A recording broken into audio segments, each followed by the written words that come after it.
മാന്നാർ മച്ചാൻസിലേക്ക് സ്വാഗതം. അപ്പോൾ നമ്മുടെ ഇന്നത്തെ വീഡിയോ എന്ന് പറയുന്നത് ശേഖർ കമ്പൂലാട് സംവിധാനത്തിൽ ധനുഷ് നായകനായിട്ടുള്ള കുബേരൻ എന്ന് പറയുന്ന സിനിമയുടെ റിവ്യൂ ആണ് പറയുന്നത്. ഈ സിനിമയിൽ നാഗാർജുന അതുപോലെ തന്നെ നമ്മുടെ രാഷ്മിക മന്ദാനയും കേന്ദ്ര കഥാപാത്രമായിട്ട് അഭിനയിച്ചിട്ടുണ്ടായിരുന്നു. അപ്പോൾ നമുക്ക് റിവ്യൂലോട്ട് പോകാം. അപ്പോൾ ഈ സിനിമയിലേക്ക് വരുവാണെങ്കിൽ ഈ സിനിമയിലാണെങ്കിൽ ധനുഷ് ഒരു പിച്ചക്കാരൻ്റെ ഒരു വേഷത്തിലാണ് പുള്ളി അഭിനയിച്ചിരിക്കുന്നത്. ഇപ്പോൾ ഒന്നും പറയാനില്ല പുള്ളിയുടെ ആക്ടിങ്ങിനെ കുറിച്ച്. കാരണം നമുക്ക് ശരിക്കും ഫീൽ ചെയ്യുന്നത് ശരിക്കും ഒറിജിനലായിട്ടുള്ള ഒരാളാണോ എന്ന് തോന്നിപ്പോകുന്ന രീതിക്കത്തെ ഒരു ആക്ടിങ് ആയിരുന്നു ധനുഷിൻ്റെ. ഫസ്റ്റ് ഹാഫ് എടുത്ത് നോക്കുകയാണെങ്കിൽ നല്ല രീതിക്ക് തന്നെ എൻഗേജിംഗ് ആയിട്ട് പോയ ഒരു ഫസ്റ്റ് ഹാഫ് തന്നെയാണ് ഈ ഒരു സിനിമയുടെ.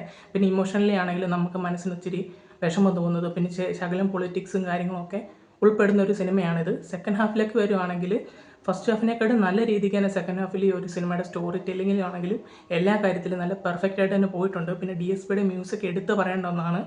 ഇമോഷണൽ സീൻസ് ഒക്കെ വരുമ്പോഴത്തെ ഒരു മ്യൂസിക്കൊക്കെ ഭയങ്കരമായിട്ട് ഫീൽ ചെയ്യുന്നുണ്ട്. പിന്നെ ആ പോയ് വാൻ അൻപ എന്നുള്ളൊരു സോങ് നല്ലൊരു തിയേറ്റർ എക്സ്പീരിയൻസ് ആയിരുന്നു.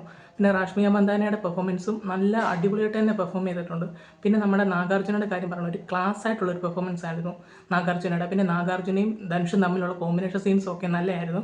പിന്നെ എനിക്ക് ആകെ ഒരു തോന്നുന്നു വെച്ചാൽ ചെറിയൊരു നമുക്ക് പ്രെഡിക്റ്റ് ചെയ്യാൻ പറ്റുന്നുണ്ട് അടുത്ത സീൻ എന്താണെന്നുള്ള ഒരു നമുക്ക് ഫീൽ ചെയ്യുന്നുണ്ട്. അതാണ് അടുത്ത സീൻ എന്നുള്ള ഒരു തോന്നൽ വരുന്നത്. എങ്കിലും ഈ സിനിമ അടിപൊളി സിനിമയാണ്. ഈ ഇപ്പോഴത്തെ ഒരു സമകാലിക പ്രശസ്തിയുള്ള ഒരു ചിത്രം തന്നെയാണ് കുബേരൻ എന്ന് പറയുന്ന സിനിമ. എന്തായാലും എനിക്ക് ഈ സിനിമ അത്യാവശ്യം ഇഷ്ടപ്പെട്ടിട്ടുണ്ട്. പിന്നെ ഈ സിനിമയുടെ ലെങ്ത് കുറച്ച് കൂടുതലാണ്, 3 മണിക്കൂറാണ്. അതൊഴിച്ച് നിർത്തിയാൽ മൊത്തത്തിൽ നല്ലൊരു ഗുഡ് വാച്ച് ആയിട്ടുള്ളൊരു ചിത്രം തന്നെയാണ് കുബേരൻ എന്ന് പറഞ്ഞത്. ധനുഷിൻ്റെ ഒരു 1 മാൻ ഷോ തന്നെ നമുക്ക് കാണാൻ പറ്റും. അദ്ദേഹത്തിൻ്റെ പെർഫോമൻസ് നമുക്കിങ്ങനെ നോക്കിയിരിക്കാനായിട്ട് തോന്നുന്നു, അമ്മാതിരി പെർഫോമൻസ് ആണ്. അപ്പം നിങ്ങൾ ഈ സിനിമ കണ്ടിട്ടില്ല ഉറപ്പായിട്ടും കാണുക. അപ്പം നമ്മുടെ ഇന്നത്തെ വീഡിയോ തീർക്കുള്ളൂ. ഞങ്ങളുടെ വീഡിയോ ഇഷ്ടപ്പെട്ടെങ്കിൽ ലൈക്ക് ചെയ്യുക, ഷെയർ ചെയ്യുക, സബ്സ്ക്രൈബ് ചെയ്യുക.